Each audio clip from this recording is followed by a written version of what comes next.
Herb.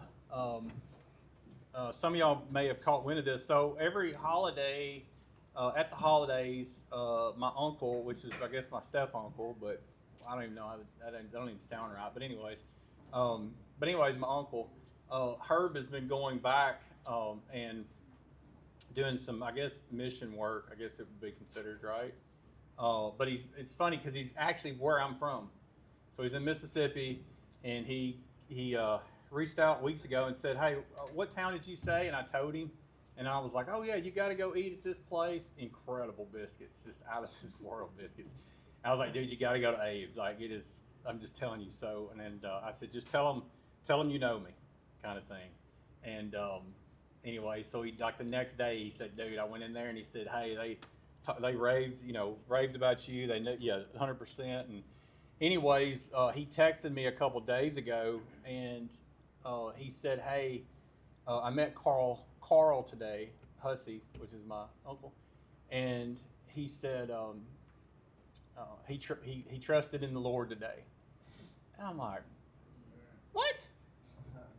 And so I'm waiting to hear the full story. He and I texted back quite a bit because he was still busy in what he was doing. And anyways, I just said, every holiday, like we were just together at Christmas, and he and I always talk. It's like when he just comes, he clings to me in conversation, and he always wants to know about Fight Club. He's like, "God, I'd do anything if I had something like that around here." And he's so intrigued by it. Like he watches the videos. He's just, I don't know. It's amazing. And and we talk about it. I'm like, "Yeah," and I'm like, "Man, if you'll come up here, you can stay with us." I said, "I'd love for you to come. Like, just come up here, literally, just to do that." And he's like, "Well, let me know." I told him about the fight night, showed him the video and stuff. And anyways, it's just, and then ironically, like I said, how that came together is absolutely a God thing. Because I guess Carl asked, "Where are you from?" And he told him. He said, "Well, do you happen to know in Nashville, a 2 million population area, do you happen to know Ryan Casabella?" And I can just see this playing out in my head. And Herb's like, "Yeah, I do know Ryan." And he's like, "Fight Club." And then it's funny because I know Carl, my uncle, could talk all about Fight, and just, it's like when, this is what we always want to talk about and think about, God's, is that, like, you're not, it's what you do in the ministry and the mentoring, it multiplies through other people. Like, it's not always directly, I led him to Christ, right? But the connection of me and her, the seeds that were planted with conversation, and then it all comes full circle. But Herb is the one that actually gets to be the one. It's just, you just got to step back and you got to look at that. The effect that we have on people and that stuff is just, it's just absolutely mind blowing to me that connection could happen. That he's there working at the Samaritan, and then I don't even know why my uncle would even be there. It's another thing too. I'm like, why would he be at this? I have no clue. I just can't wait to hear it.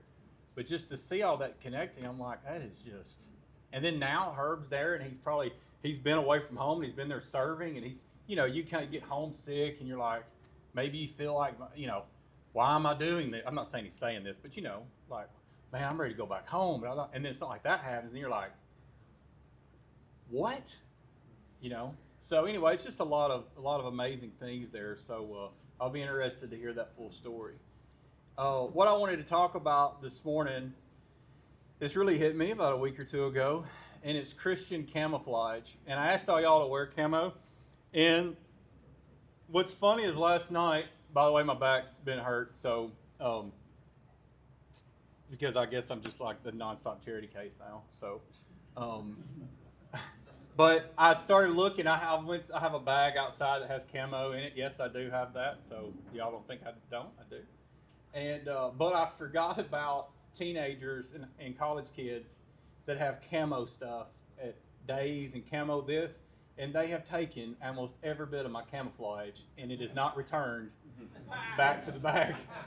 You know what I'm saying? Like they do like a high school and then the college, and then whatever. And I'm like, where is all this at? Then it hit me. I was like, oh, that's when they asked, hey, Dad, do you have anything camouflage? I got this at school tomorrow. And then, so anyways, but it's funny because then I found this shirt, which my sister-in-law gave me. And I was like, well, actually, this is pretty perfect. So I can't get made fun of for not having like Mossy Oak Breakup or whatever the new thing is. So, but I wanted to do this because I wanted just to kind of open our eyes up to a perspective. And the perspective is camouflage. And what I wanted to talk about is when faith becomes a disguise instead of a transformation. And I put in some notes in here. In the natural world, camouflage always it's always something to blend in so you won't be noticed. But spiritual camouflage can work two ways. Some people can hide behind it with religion while living in sin, and some believers live in the world but refuse to become like it. And what I mean by that, and let me tell you where my thought process is on this. Like, men can be, and we can't be deceived of this. So I say this because we watch people on YouTube, we watch pastors and ministers, and we see there's so many good ones now. I mean, they're popping up right and left. If you do any social media, I mean, there's always some new charismatic, like, oh my gosh, whatever. And then you see these movements of churches, and you saw as many things and so forth. And what I wanted a couple of things to think about with this, guys, and it's dedication to our life, but it's also discernment too, is like in our lives, I thought about like in the world, are we camouflaged, meaning that as a Christian, as a believer, as a body of Christ, as somebody that is like dedicated to God, are we hidden or do we stand out? And again, I was going to wear, and I didn't know I didn't have it, or I would have went and got it. But it's like when you wear a vet, what are you supposed to wear when you're hunting besides camouflage? Yeah, why? Yeah, why do you want people to see you? Right? I went hunting a couple years ago. We didn't have any, and it was on our land. It was 150 acres on one of the spots, and we didn't have any. And we started heading back, or maybe we just thought we ain't gonna wear it. It's fine. It was just me. I think my brother-in-law. We started back there, and then on the way back there, my brother. I think it was my brother-in-law. He was like, "Well, you know that Dad is letting somebody hunt on the back side of the land." I was like, "What?" He was like, "Yeah." I was like, "Turn around."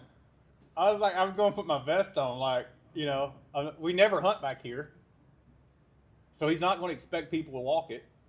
This guy was getting to hunt because he was helping clean, whatever, it doesn't matter. But I was like, no, he's not expecting us to come back here. You're assuming this guy has 20/20 vision. He might think he has a buck and a moose walking through. You know what I'm saying? I was like, I just assumed take that 50-yard walk back and grab that orange. At least I could feel right. But I would want to do that out of safety, but also I'd want to be seen, right? It's precautionary, but it's also identifying that I'm not a deer or anything else that you may want to shoot at, right?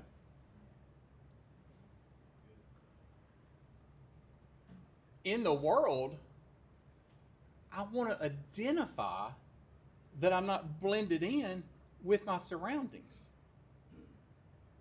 I want to stand out because I may be the one path for them to Christ. The weight of that is something you may not want to carry. Most won't. I don't know, that's too much on me. Okay. I don't know how to answer that because I feel like, well, what else do you think God wants from you? You're a recruiter. You're a minister.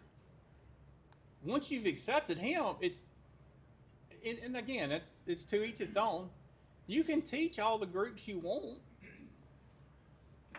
You can donate as much money as you want. But the priority is people. Right? But I want to identify, like he's wearing an orange pullover today. Like I want to stand out.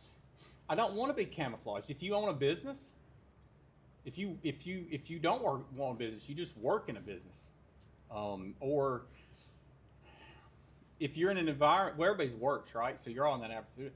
But like, are you the guy that when somebody's mother passes away, or child is sick, or some hard times has happened, are you the guy that people come to?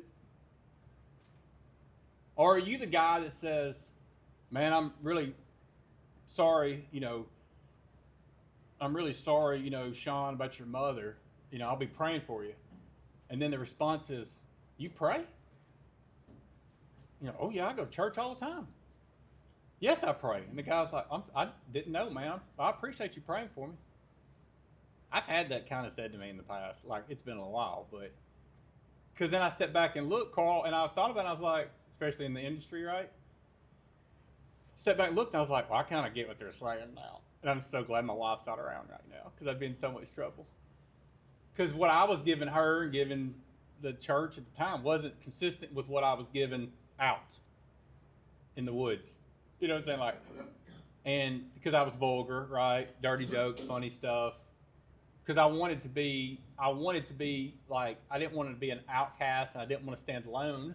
I didn't have the strength. I didn't have the commitment. I didn't have the fight. I didn't have that like will. I didn't have that strength, that confidence, that obedience to be able to stand out. I didn't want to be separate. Now I want 1,000% to stand out. And if they don't like it, keep trucking, or I'll keep trucking. Because as men, there's not enough of that, right? So when you think about like camouflage, like, do we blend in with our surroundings? Do we stand out? Now, it doesn't mean that you got to go in and you go into, you have a liberal company you work for, and you go in just to prove a point. Because you got to understand, like, yes, be who you are, but like, God never came at anybody and fought with anybody. I don't think. Like, he didn't come in and stir up a problem. He confronted it and stuff.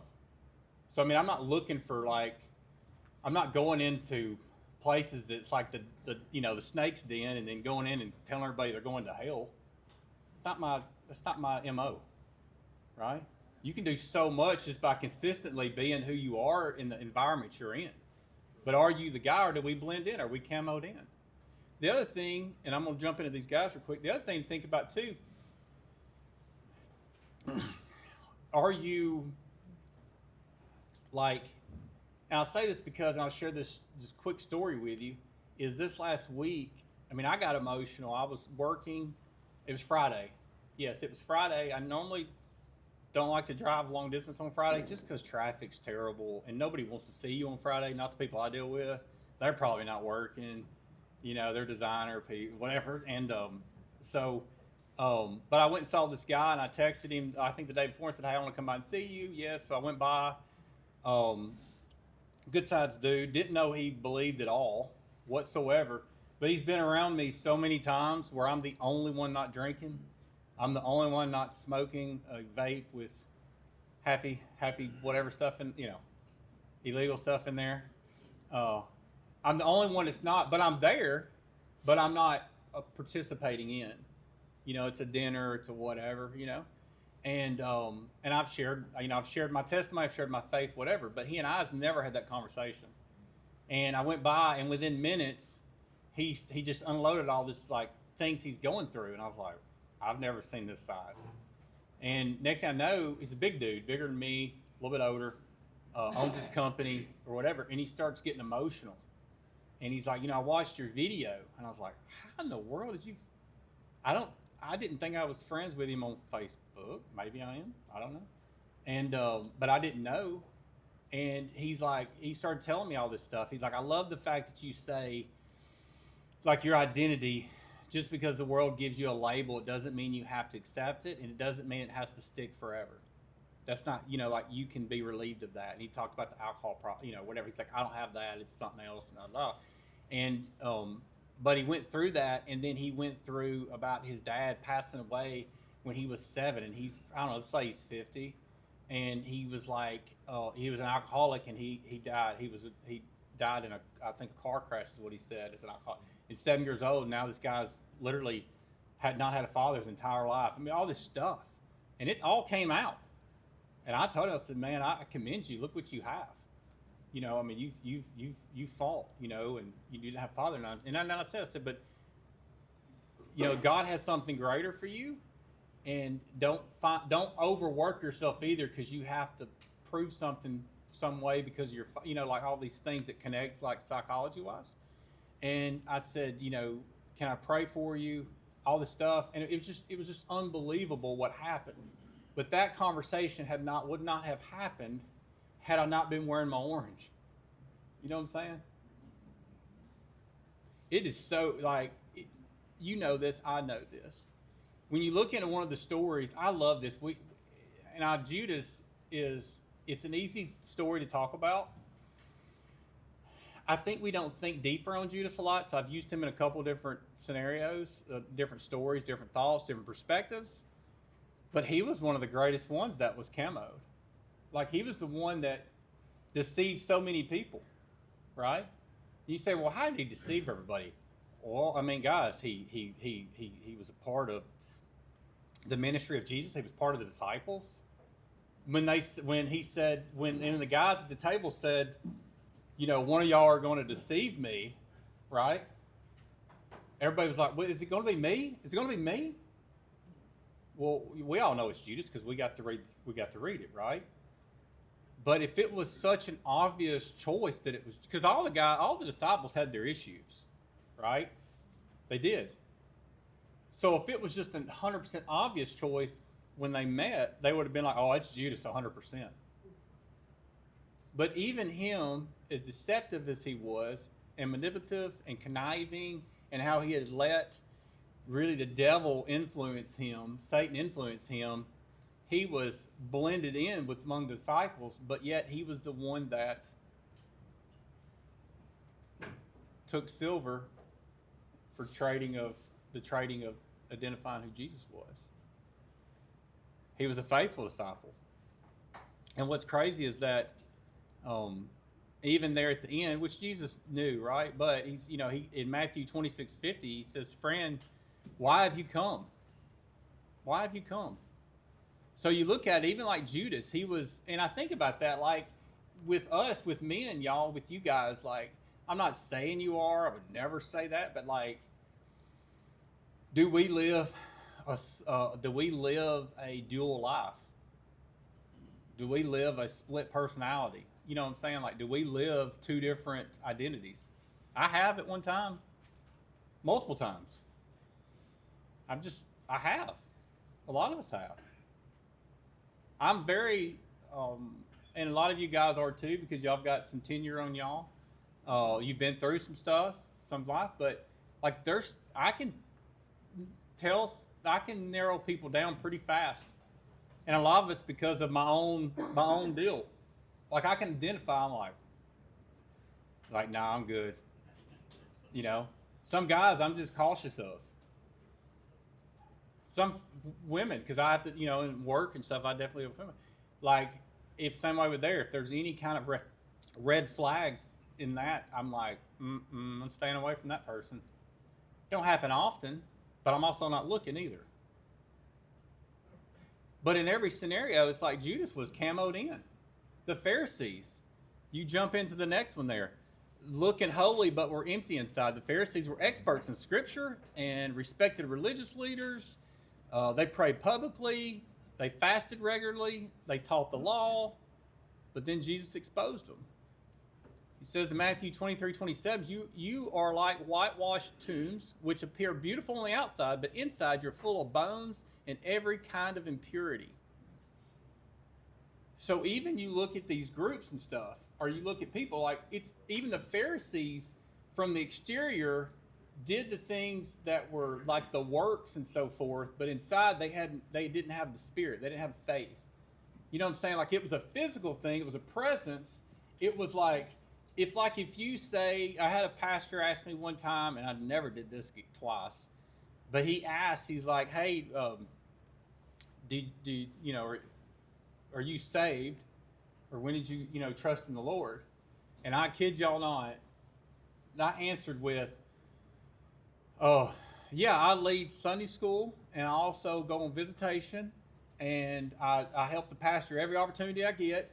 And when he's not available on Wednesday nights, I lead that on Wednesday nights. And I'm telling you, I can remember this like it was yesterday. The guy stopped me and said, no. I asked you, when did you trust in the Lord? And that has never left me, because I immediately started giving like proof, but he wasn't asking for proof. He was asking, do you have a relationship with God? And he was just small talking. He wasn't trying to yeah. And I've never forgot about that. So like with Fight Club, the same way here. The only reason I would share Fight Club is because it opens up doors. Like the guy I met at work, like through work. The lady that I have an account with, I don't talk to very often, but tells me she sends messages, the messages to her son that's a football player. He's a D2 offensive lineman somewhere. But she's like, he just needs to hear it from a man. I'm like, well, thanks for that, Right? The times Brian Hayes, I couldn't tell you the amount of times Brian Hayes has texted me on the weekends at 9:30 at night and said, shoot me your testimony, the YouTube link, because he's somewhere and something happened. And maybe he can't get out what he's trying to say, and he's like, hey, watch this video, my testimony, just because he can talk about it. But all these many things is where we have the opportunity to not be camouflaged in a world that is hidden. So many things are hidden. So many things are deceiving. Let you not be that person. When you're at work, it doesn't mean you have to go around and preach. But it means that, like, if I want to be the guy that people feel like they want to come to. I feel sometimes, and I'm not this, and I would never hold this up, but all y'all men are like, I feel the same way about y'all, most of you. I was kidding. But, like, you're not a preacher. Some of you may be, so don't take offense if they're like, well, I didn't know that. But, and you don't lead a church. Robbie's not going to ask you to lead Sunday. Okay? I don't think. Right? You're not that. Okay. I get it. I'm not either.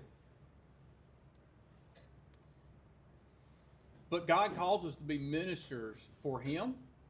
So in your bubble, in your circle, or in your work, in your life, you'll be surprised, to the lost person, you're the closest thing to that they can get to. Because I have found myself in a place where people speak to me like that the other day, and it's like it's like borderline, they reference me in that way. And I'm like, well, I'm not trying to take on that like I'm like that level. But then I started thinking, like, why would somebody do that? And it's because when they don't go to church, they don't have a relationship with God, like true one or whatever, like, you're identified in a world that's everything's blended, like you are that person. And they trust you enough or believe that you're truly, like Patrick is truly a man of God. I see it in his wife, I see it in his kids, I see it in his work, I see it at the gym, I see it right? That's the closest thing I have when I need God, when I need something spiritual. And that opens up that door. Some of y'all know what I'm talking. It happened with Herb. Happened with a lot of y'all. We don't want to blend in. We want to stand out. The last one was Demas. He was blending back into the world. Demas once served alongside the Apostle Paul and was known among believers. But over time, something changed. And Paul said it when he was writing his second letter to Timothy in 4:10. He says, "For Demas has deserted me, since he loved the present world." It says one of the greatest spiritual dangers is slowly drifting until you look exactly like the world again. Many people don't walk away from their faith though they're not, and they simply camouflage themselves back into the world. You may think that that's not a thing. It is a huge thing. Some of you men that's been in here for a hot minute, think about the men you don't see in here right now.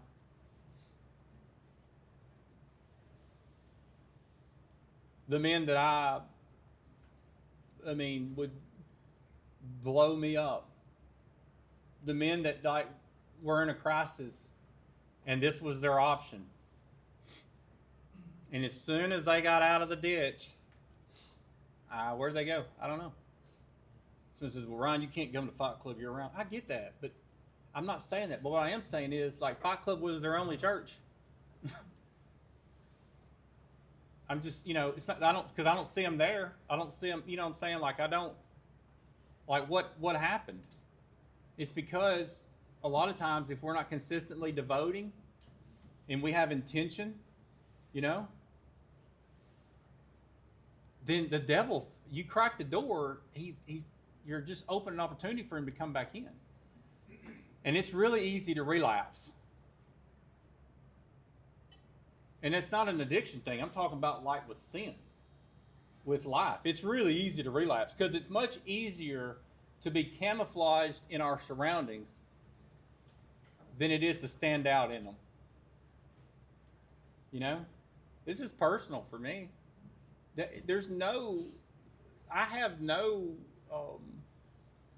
I'm not removed from the obstacles and the things that I face no more than y'all are.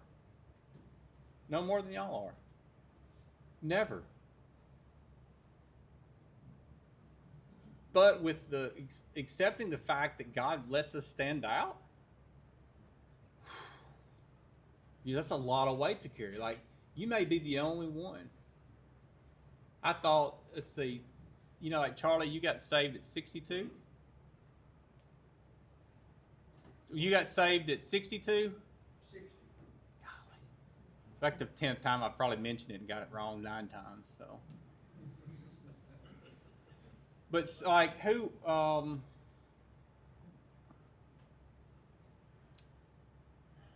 Brian, 2 years ago? Yeah, 2.5 years ago. 2.5 years ago? Some of y'all recent, some of y'all long time ago, it's fine. I had lived an entire life. I've always been trouble. I've always been trouble. My kids love going back. My brother owns a marina back where we're from. It's a pretty good sized marina. And my girls go back and they'll work the pumps, gas pumps, because let's just be intoxicated dudes pulling up with a lot of money. So they're making they're putting $40 of fuel in there and getting $100 tips kind of thing, And the girls are hustlers, so they'll make a couple grand in like 3 days. And And it's absolutely hilarious. But they love it because they always say that literally everybody that pulls up says, "Are you Ryan's? Are you Ryan's daughters?" And I don't know, the girls do tend to look like me, I guess, and I don't know, and they work it. They'll work it. They sales. They know how to work that deal, And but majority of my life I was known for partying, recklessness, center of attention, just a lot of people. Their greatest stories in high school has my name tagged to it. There's no doubt about it, right?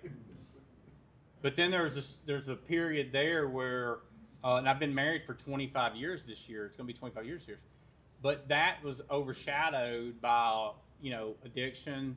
It was overshadowed by really my actions with a lot of different people, how I treated people, how I may have not treated people correctly, all these many things. And then there was a pivotal moment when I decided to dedicate my life to God. And I decided okay, what can I do?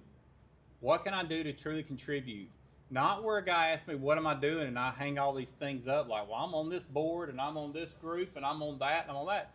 Because I feel like God in that same conversation been like, okay, cool. So in Scripture, where did you find that I asked you to do any of those things? Just asking. Last thing I said was go multiply. Well, I am, because people do. No. I'm talking about a direct impact of salvation. Now tell me what you've done. It's like, right? I thought about it, all those years of literally like, let's say 35 years of being known as all these different perspectives. And I thought, one day, whenever that day is, which is many injuries that I've had now, I'm maybe just going rapidly downhill, I don't know. But I thought, one day when it's my last day, whether it be some of you men or my family or my kids, the impact that I really want to leave is the being a bridge for others to salvation, and being the guy that was not camouflaged in the world, but decided to make a stand, go back home, put on the vest, put on the orange, stand out, and enter into the world so it impacts people, and people come to know Christ. And some men that aren't living one life, they're living two, they give it up and go one, and they live for God. And it was like, I want that to impact my kids and my kids' kids, and like that's what I wanted. People say, we use it at this church so heavy about legacy. Everybody's definition of that's different, right? But I would say, guys, with us being in Camouflage, and I asked y'all to do that today, and I greatly appreciate it, because I really wanted to kind of drive that thought process in, is like, do you stand out? Will you accept the fact of being called for Him? Will you be a minister in your surrounding? Your mentoring, a lot of times, it's just consistency and just loving on people, showing them the love of Christ. Mentoring is not all. I never want to think of mentoring as somebody feeling superior to you because you're in a tough situation, so you need to hear what I say, because I'm not in that scenario. Because a month from now, if we got any sense about us, the tide could change, right? So when I mentor, really, I just want to be there for you, and you be there. It's like a bonding. It's a growth process right there, right? And then ultimately, we want to multiply, and that's what we see it all around us. And that's what I really just want to encourage y'all with today. Is that I love everybody here. I love the guys that couldn't come here today. But think about that with your life. The question is, am I truly transformed, or am I just well camouflaged? Am I just well camouflaged? Pray at your tables. Go over the questions at your tables. Process this. Yes, Mark? I really wore camouflage for 66 years. It literally took a bullet for me to give up my camouflage. Powerful. That's powerful. 66 years. And I'll tell you, Mark's an incredible example. Like, dude, where's orange? If you not talk to him, I don't know how you've not talked to him. But like, that's, again, it's encouraging to me, guys. And that's not who we are as Fight Club. That's not who I am. That's not what I'm going to speak on. I'm not going to follow a line just because I'm told to follow a line. I'm going to follow what Christ leads on me. If I'm alone, I'm alone. But I promise the harvest is coming. There will be a bushel behind me. I don't care. I just hope there's other guys here to have them with me. And that's what we got to stay true there. And I think we're there. I think we're at the right church. I think we're at the right path. I think we're aligned. I just think there's a massive harvest, and me and Brian's talked about it. Me and Mike, me and all these people talked about it. I don't know that we're working it as great as we could. I don't know that we're working it as great as we can. We're going to really push ourselves as individuals and men to let's go get it. Let's go do it, right? All right, guys. Well, if you will, do your questions, pray out of your table, and thank y'all so much for this morning. Thank you.